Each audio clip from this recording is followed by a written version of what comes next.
Right. Hi, everyone. Welcome to Fit Chicks Chat. I'm Amanda Quinn, and on today's podcast, I have the amazing Sarah Gray joining me. Hi, Sarah. Hi, great to be here. Thank you so much for joining me today. So, guys, I'm going to be talking to Sarah a little bit more about her business side and just, diving in, like peeling back the curtains essentially, and talking about how you got started and what, your accomplishments were, your mistakes have been over the years and everything else. So, you have a really interesting story, though, of, from where you started to where you are today. Would you mind just sharing that with our listeners to get started? Sure. So I'm a 3-decade athlete. I've always been very, very involved in movement, fitness, sports, and but I have only been a business owner for the last handful of years.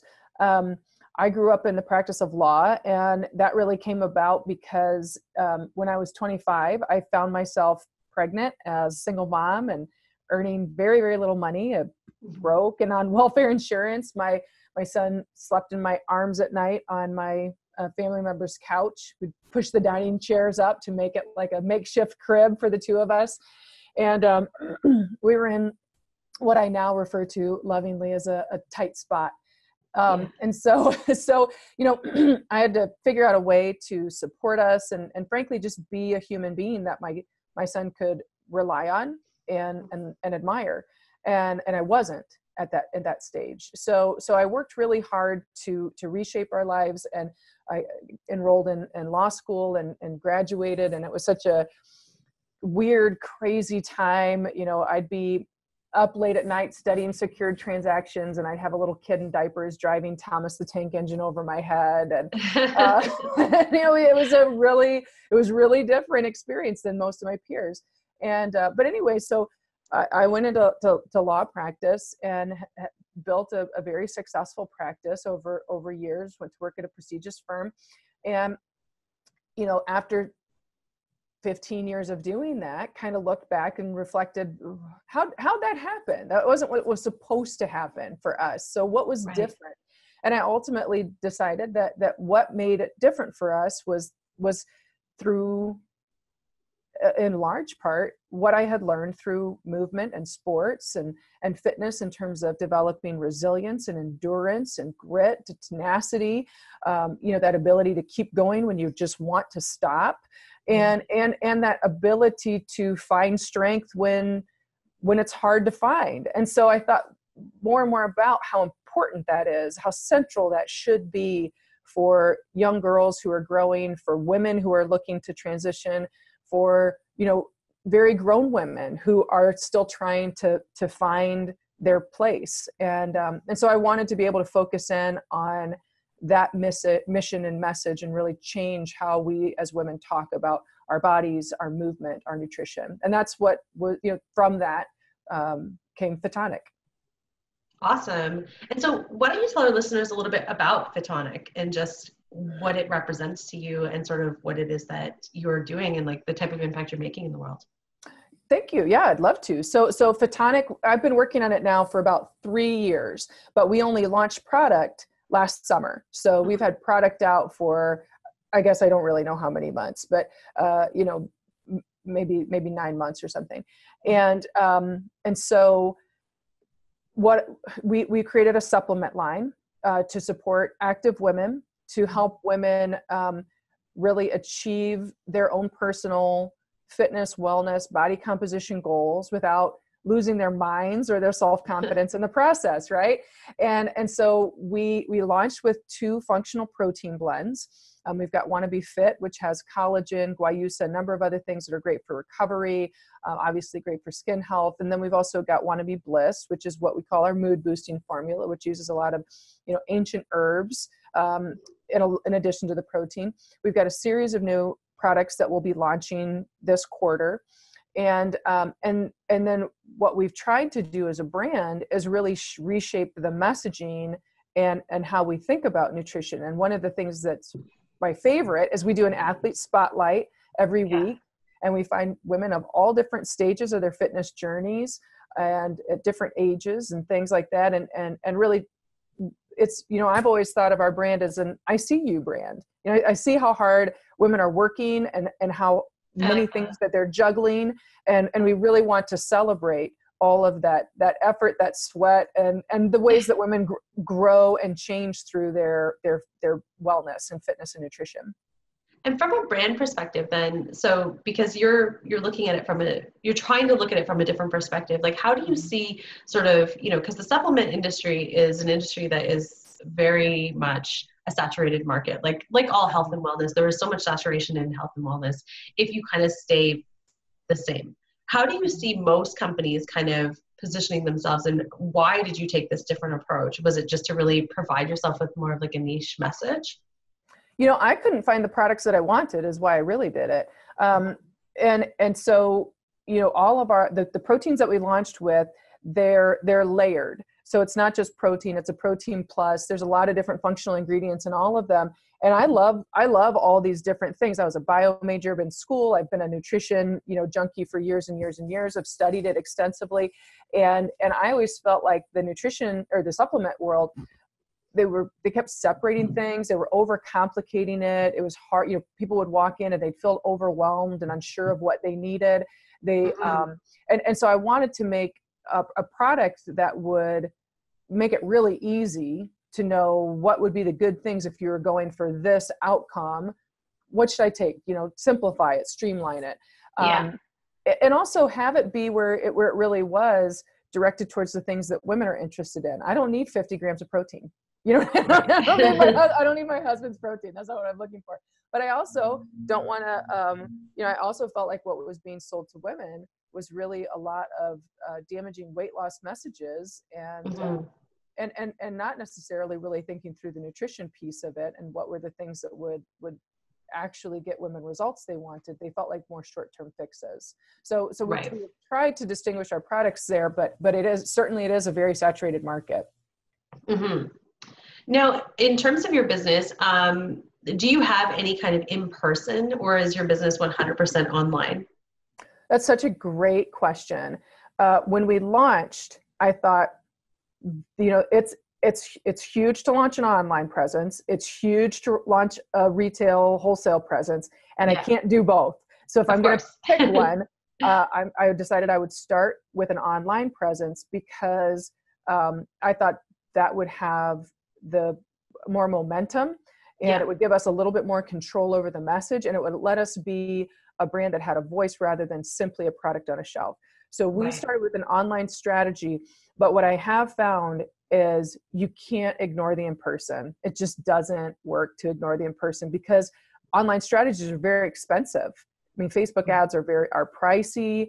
And they can't get them, yeah. And so what we're doing now is we're working on a more blended approach. So we've been, last weekend we were in Lululemon there for where they were community activity, and we were there with our products. We'll be back there again this coming weekend.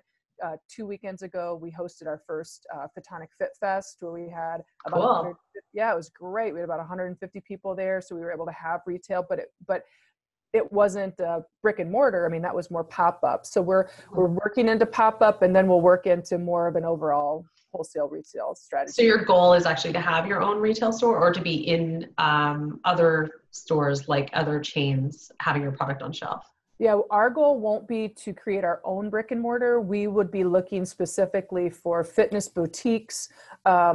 We'd be looking for, healthy grocery stores, not broad spectrum, but ones that would be more targeted towards people who want a particular kind of product. It's and then we'd also be looking at some different types of what I'll just say broadly physician offices, whether that's a naturopath or we have one doctor that we've just started speaking with where she reports she doesn't have a single patient who's coming in who doesn't need nutrition support, and so we can be a good partner for her to say, you can't touch the client every day, but we can because we have an online presence. So you can come into our programs that are supported by our products, and we can help with the needs that you're spotting in your clients.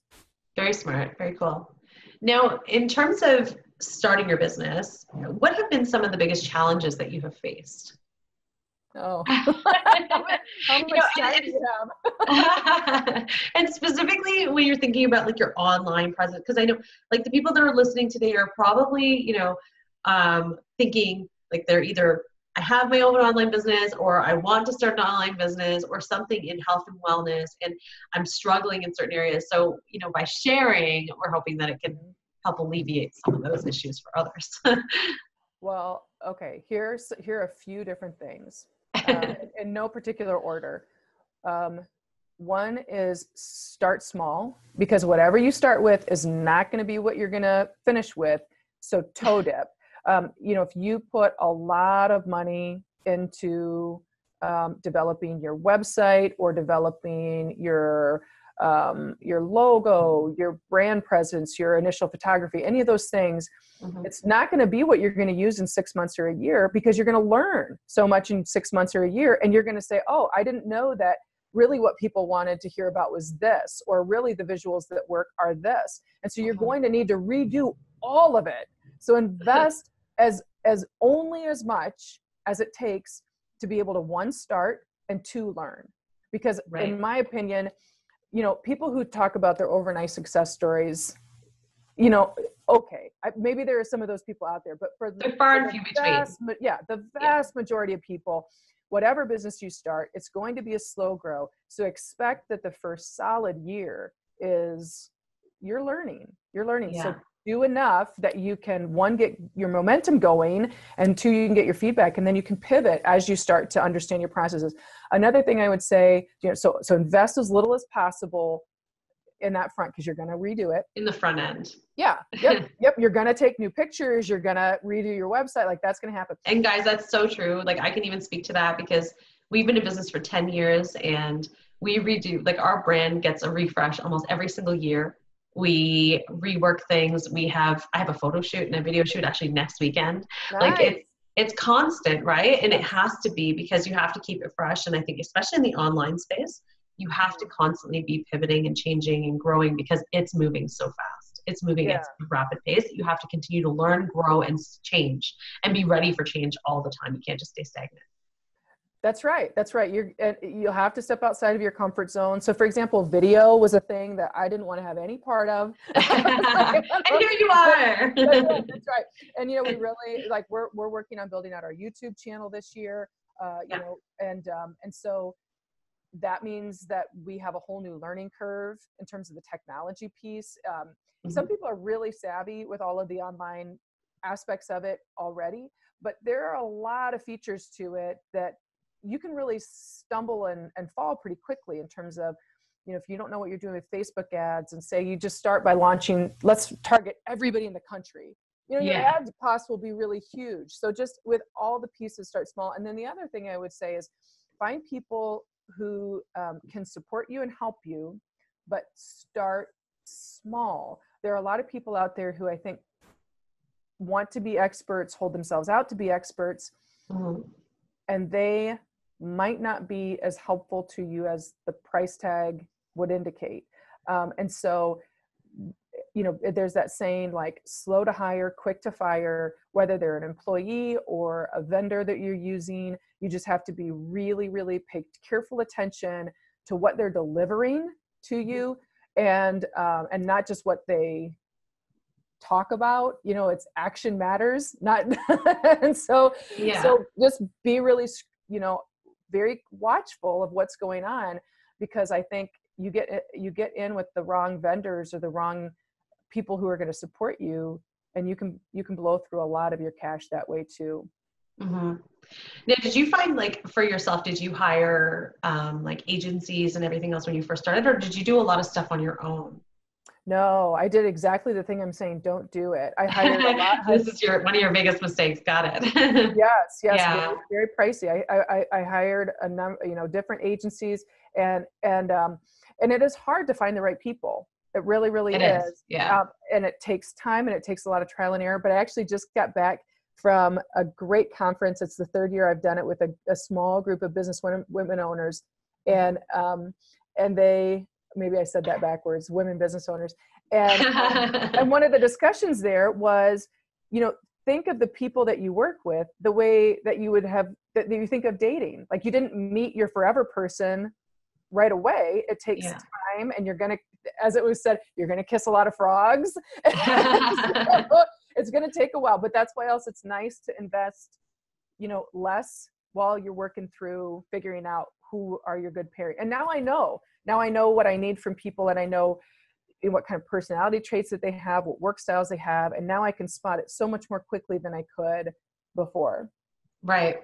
No, and I mean, I totally agree with both of your points, because I think back even to when we started our business, and, when we started, we did everything. Laura and I we were out there putting up posters for ourselves and like doing like the old school. This was 10 years ago. So it was like very different. And this is for our in-person programming before we went to online. But, we had her brother build our website and like all this stuff. And like, we went really low key, but we were still able to like, build our business on that. Like, it didn't have to be this super polished look and feel in the very beginning.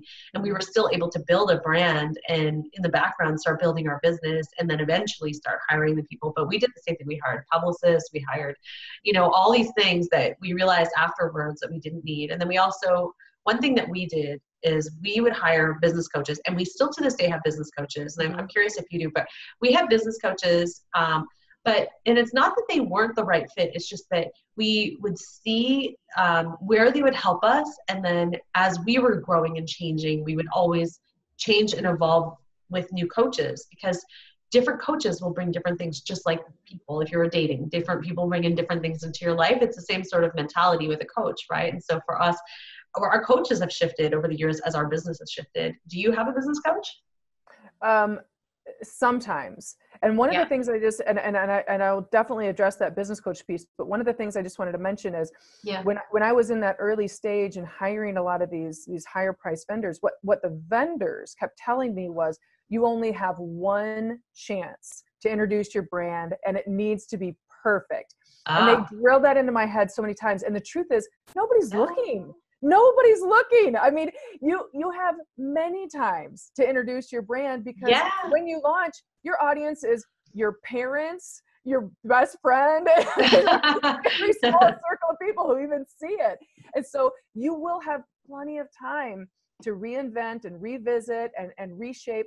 So whenever anybody tells you, you've just got the one time to make that first impression, the good news, bad news is your audience is not the whole wide world right away. And so you can take your time about figuring this out. But on the business, that's such a cool like point. That's great. Yeah. Yeah. I mean, like it's a good point, bad point. You know, But in the beginning, it's not the whole world looking. So yeah. I remember my oldest son was like, "Mom, not everybody knows you exist." I was like, "Oh, right." You're like, whoa, scale back my ego. right, yes. And so, so with the business coach piece, I worked with a business coach during the period of the launch, and I was very nervous about doing that because I thought I have no money coming in, and it feels like another spend. But I also am sure that I would not have gotten through the launch without the business coach. Right. And so I worked with Joy Chudikoff. She's based in LA. I'm not based in LA. And it was really happenstance how I came upon her. But she was very, very helpful, in part because she kept me accountable. And so we would touch base, every single week. And what have you done? And did you get to that thing? And I always knew I'd have that call. So I made sure I kept the ball moving forward, because I didn't want to have to tell her, no, I've been ignoring this completely. And, I still maintain my law practice. So that adds a layer of complication in terms of getting everything done all the time. So that was really helpful. I didn't have a business coach last year, and I really felt it. And really? So, So I will be working with a business coach this year for sure. Cool. So you would then, for anyone listening, you would recommend looking for a business coach of some sort, or some sort of like mentorship or something, because it did found that it really helped you. I know for us, it's really helped us. It changes our game completely when we are working with someone, because you can only know so much. You can only learn so much. And having an outside perspective, looking down on your business and seeing everything is just, it's so much more helpful, because we're so attached to things, right? And we're so it's a part of us, our business. So you become so like attached to this idea, whereas they can look at it and be like, oh no, that's completely disjointed, or you're missing this whole piece, right? Well, it's very personal. And so when something's not working right for us, I think sometimes we ignore it because we don't want to have to feel the rejection in a particular spot or something like that. But the other thing is, just like with every other piece, you have to really, you have to own your space in this, because you could find a business coach that if you didn't click well, or if they, made you feel uncomfortable or insecure or small or, stupid or any of those things, that's not your coach. Oh gosh, no. Yeah. Just like yeah, a trainer, just like any yeah, kind of like anyone. Yeah, for sure. yeah, yeah. If you have somebody who isn't invested in you, who doesn't follow up, all those kinds of things, that's not your coach. I mean, it's really the voices in your head in those first couple of years are so key. If you have people who aren't supportive of you, talk to them less. If you have people who are sort of making light of what you're doing, spend less time with them and invest your time in the people who are really cheering for you, believe in you sincerely, and lift you up. And because it's hard. It's really, really hard. And just like with fitness and nutrition, it's more a mental game than anything else.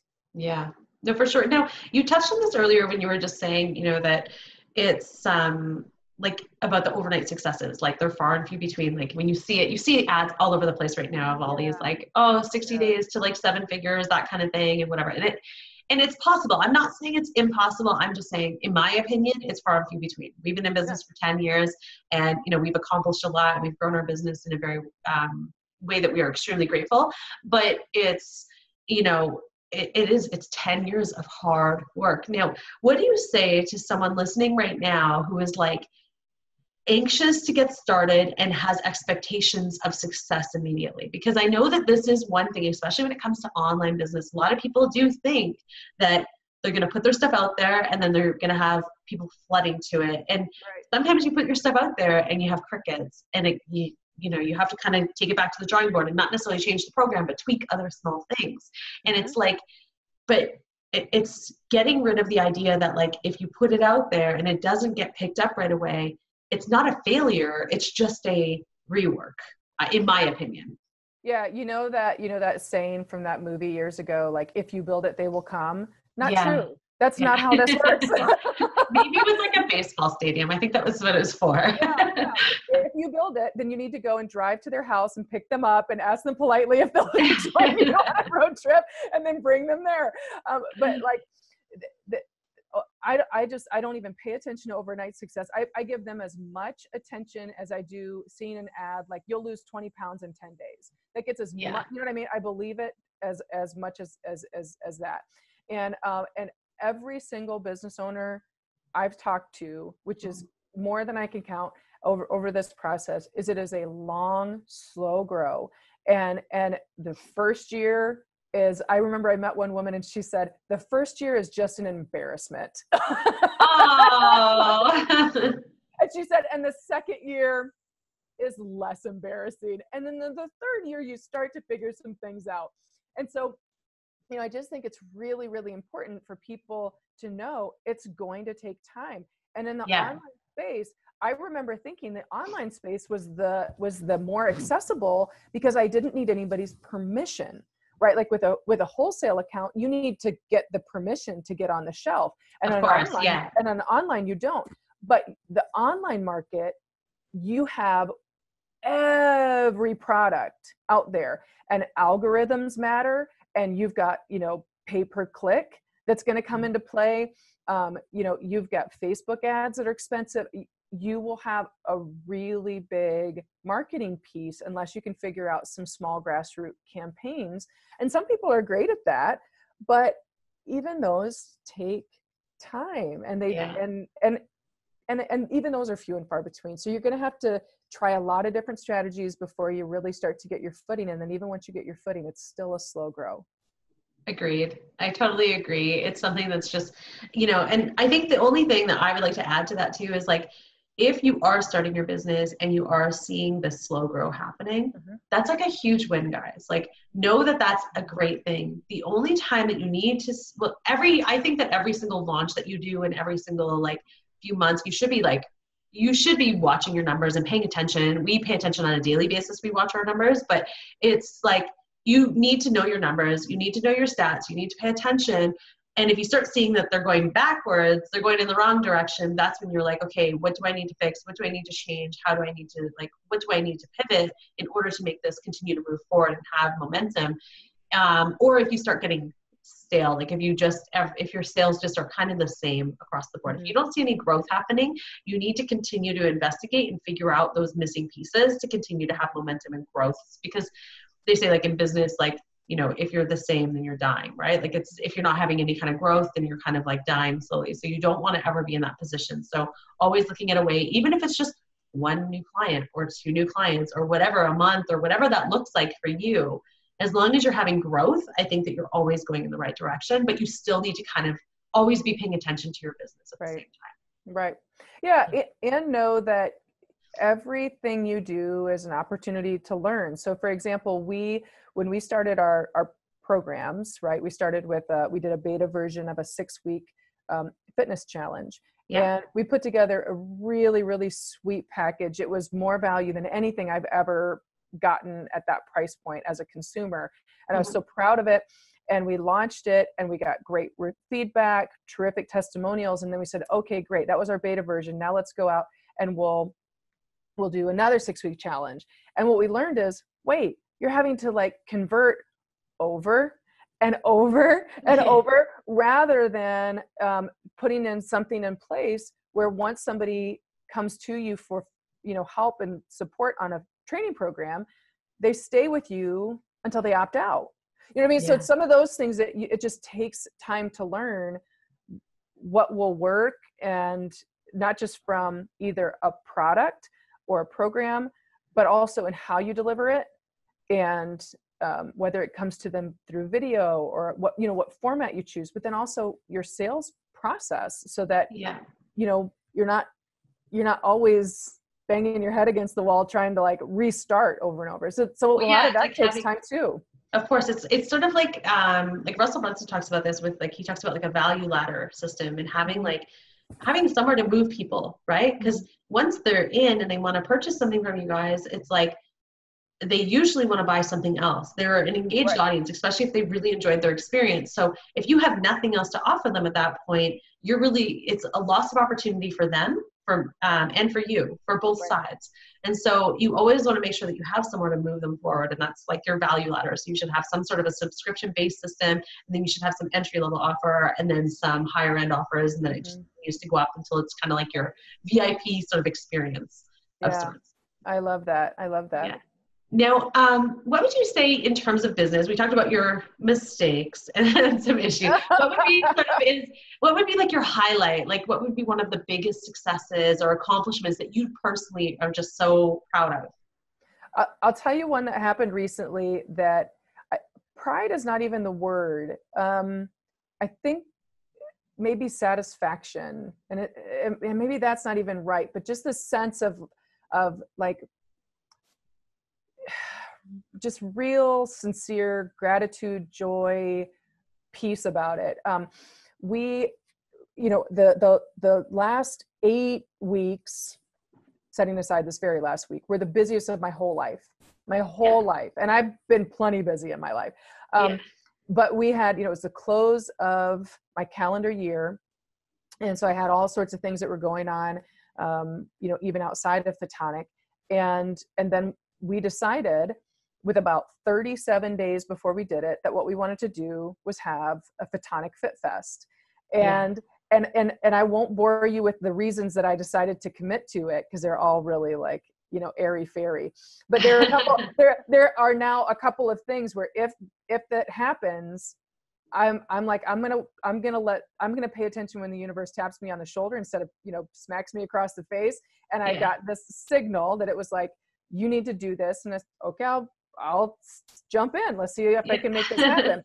And I remember I was asking, you know, Heather, who's my right hand. And I said, do you think we can pull this off in 37 days? And I love her. She said, Sara, I'm the kind of person who believes you can do whatever you want. I was like, okay, let's make it happen.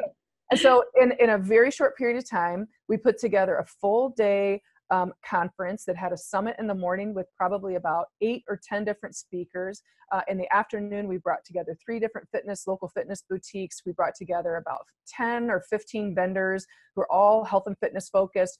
It was just this beautiful, we sold out in the summit. We filled the whole floor for the afternoon festival, and we got tremendous feedback. It was this really, really wonderful coming together, and we've got rave reviews on it. And many people, are you coming back next year? Will this be an annual event? And heck yeah, it will be an annual event. But I remember standing there in the afternoon watching, 150 women all, sweating together, surrounded by these vendors. So, after listening to these brilliant speakers, and I just felt so at peace, like we can do really impossible things. Like, we pulled this together in such a short period of time, and it was a beautiful, beautiful, wonderful experience. It was great. Congratulations. No, that sounds amazing. Yeah, thanks. 37 days, that's big, because we've been talking about doing a FitChicks conference for like 2 years, and we just never do it. We just don't take action on it. We're just like, we'll do it later. We'll do it. Well, that's one of the things that I have learned in the last year is sometimes it is simply picking the date and either announcing it. Yeah. That's like once that Facebook, calendar event goes out, or once you put the deposit down, what are you going to do? I'll tell you, like, we were just because I think it's so important for business owners to hear this, or people who are thinking about it. We were maybe 20 days out. And I remember I called Heather and I said, Heather, this isn't going to come together. And I am going to have to pull the plug. And my debate is, what is harder, the humiliation of everybody knowing that I pulled out, or the humiliation of me being at this Photonic Fit Fest and it's just me and nobody else in the room? And that was a really honest conversation that we had. And by the end, I thought, in 6 months, I can live better with I did it and it didn't work than living with I gave up. So we just plowed ahead, because this is the great thing that Heather said. Is she said, Sarah, you're forgetting the third option. What if we work really hard and it's super successful? I was like, Heather sounds like the type of person everybody needs. Everybody needs a Heather in their lives. Yeah. That's hilarious. Now, in terms of your goal with your business, because I know that you're in growth stages right now and you're in development and everything else, what is sort of the end goal that you have in your business? Oh, well, I would love, so my end goal is I'd love to have Photonic have an international presence. That is a baby step move, because there's a lot that has to get figured out, right? When you start to have international shipping, and there's a lot of, other laws that come into place, particularly with supplement. So I'd love to be able to have it have an international presence with product, and then also have a multifaceted offering so that we have multiple streams of revenue. Some that, that are product based. And I'm just being honest, because there are fewer women who have product-based businesses than service-based businesses. And it's really important to me to carve out space and to let other women feel more confident in building product-based businesses. So we definitely want that, but we also do want to have other streams of revenue that don't have the cost of goods that are involved in the product-based side. And then be able to have, partnership brands, whether it would be apparel or things like that, where we can grow and really everything, ultimately having some brick and mortar, even if it's not with the products that we have, but related brick and mortar, so that there's like essentially a family of brands that all center on fitness and nutrition and are there to support active women, accomplishing their goals and really having a healthy mindset and space to do that. Amazing. That's awesome. That's such I like that it's so clear too, that you're very clear as to like where you want to go with this. Oh, I love that you said that. That's on my 2019 vision board, clarity. Yeah, no, it seems like you are clear though. It seems like you do have clarity. And I think that's one of the things that will help people in business move forward, because if you're not clear as to where you want to go, then you'll have no means to get there, right? You can't develop a plan if you don't even know where you want to go. So I think having clarity is so key. Now, last question for you is, if you could go back and give yourself one piece of advice that you wish that you knew when you were opening your business that you know now, what would that be? Oh, I hate to admit this, but it doesn't help to give any, you know, answer that's not the full truth. If I could go back and do it, what I would do is the day that I pressed go, and I mean well before launch. I mean, back. You're talking like the day you made the decision. Yes, the day that I grabbed my domain name, right? Yeah. That day, what I would do is I would get a really good bookkeeper that I trusted, and a really good, not a financial advisor who sells you products, but I mean whether it's an accountant, because bookkeepers often don't do this piece, but another human being who could sit down with me and help hold me accountable and walk me through the financial aspect of it, because you can burn through so much money when you aren't careful. And if you don't have a good plan, or if some of the accounting aspects are new to you. I mean, I'd managed our family budget forever and ever, but a business budget is really different than managing your family budget. And sometimes the cost all in can be very expensive particularly when you have products. So that would be the one thing is it took me a year and a half before I even got a bookkeeper involved. Oh, wow. Yep. And I actually just yesterday connected with a new person. I did finally about 6 months ago have somebody really start sitting down and helping me think through the numbers, but I have somebody else I'm going to be transitioning to. And I think that's essential, because at the end of the day, I think a mistake that a lot of women make, myself included, right, is you have a dream, you're passionate about something, you want to build something, and it's so much a passion project that you forget, if it is not also a revenue generator, your passion will flame out. Not because you stop caring about it, but because you cannot finance it. So you have to own the fact that you can and should and really must generate revenue. Yeah. No, and that's, oh my gosh, I'm so glad that you brought that up, because I think it is a part that a lot of people don't necessarily pay that much attention to. Like I said, like we now look at our numbers on a daily basis. We look at our revenue stream, we look at our critical numbers, we look at all of our social media, our downloads, like everything. Every single morning, that is what we do. That's how we start our day, every single day as part of our team. And but being so on top of your numbers is like, it is totally a huge shift in your business, because then we're very aware. Our whole team looks at this together. And so we all know exactly where our business is, where we're going, where we need to work a little harder and things like that. And it just provides that clarity. And also what you said about having a good bookkeeper and accountant. So we have both. We have a bookkeeper who does our day-to-day sort of books, like files everything, but then we have a corporate accountant that does our accounting. He's our strategist, guys. So like, he is the guy that comes to us, and his name's Ron. So Ron, if you're listening, we love you. Ron's the best, because Ron, what he does is he says, hey guys, I feel like we could probably, he's like, well, why are your marketing spends so extravagantly different from this year to this year? What's happening here? What is going on with this? Month to month, your Q1 is a lot higher than Q2. Why is this the case? And he asks the right questions, so we can be like, either we have the answers or we got to figure out what those answers are, right? And it allows for us to really kind of think about our business. And he's like, well, it looks like all your revenue comes in this zone. How can we spread it out so that your workload also isn't so heavy in the front end? Like, he thinks about it from so many different aspects.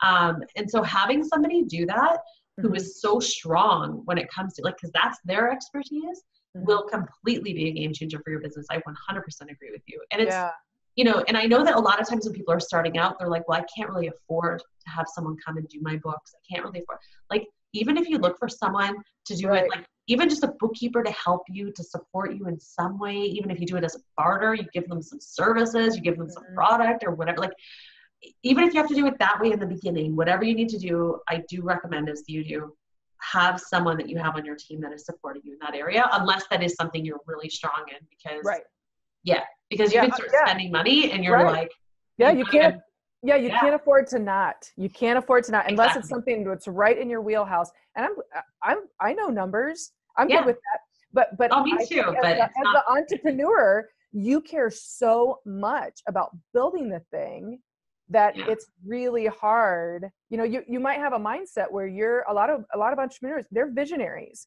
And so you're always like big picture, big picture, big picture, and getting into the minutia of, you know, this line item and this line item. It's Yeah. maybe not your specialty. I would love to know what your daily process is though. Does that go out on like an email? Do you have a dashboard? How does everybody on your team know that information? And how do you collect it? Yeah, no, so that's a good question. So we have someone on our team, our programs manager, she manages the whole document and she updates it daily. It's through a Google Sheets. We just share it through that. That's awesome. Simplest way to just, everybody has access to it. Everybody can see it at any given time. No problem. And then we do a daily meeting every single morning. And in that meeting, she presents it so that we can just review all of our numbers. That's smart. She just presents it and just highlights anything that is like a shift, whether it's a positive or a negative. Oh, it's great. Yeah. It's actually brand new. It's like a brand new process that we've implemented that comes from Alex Sheffron and his strategies. And so and he's a business coach, and it's really made a huge difference in our business. Yeah, I have we actually put in our cards that go out with our packages. We started sending a lot of different, collateral out with our shipments. And one of them is it has our review card on one side and then it has a quote card on the other side, which I love. And I end up putting the quote cards up around our house, but one of them says, where your focus goes, your energy flows. And that's true for numbers. If you just bury your head in the sand, you're not going to have the results you want. And so you have to force yourself to focus on them until it just becomes habit that you're checking them consistently. Exactly. It's just a habit. It's a new habit that you just have to build in. Yeah. Sure. Well, Sara, thank you so much for your time today. Honestly, it was such a pleasure talking to you. Thank you for sharing all of your wins and any of your, I want to say lessons in business and everything else. But why don't you tell our listeners before we sign off how they can find out more information about you and about any of your upcoming programs? Oh, sure. So our website is at photonicbody.com. Well, not at, but photonicbody.com. That's FITONIC body.com. That's our social handle as well, Photonic Body, on Instagram and Facebook. We also are building out our YouTube channel, which I think is just Photonic. And then we also have, both our products on our website. We've had great success on Amazon with our products. And so you can purchase them off of Amazon. And then also our training programs, which we're moving to a subscription, but those can be found on our website as well. Perfect. Awesome. Well, guys, thank you so much for listening. Sara, again, thank you so much for your time today. And guys, of course, you can also check out fitchicksacademy.com for our upcoming fitness and nutrition expert certification program, as well as our holistic nutrition weight loss expert certification. And on there, you can also, under our free stuff tab, is where you can also find more information about this interview with Sara, as well as all of her links to her sites. All right. Thank you guys again, and I'll talk to you soon. Bye.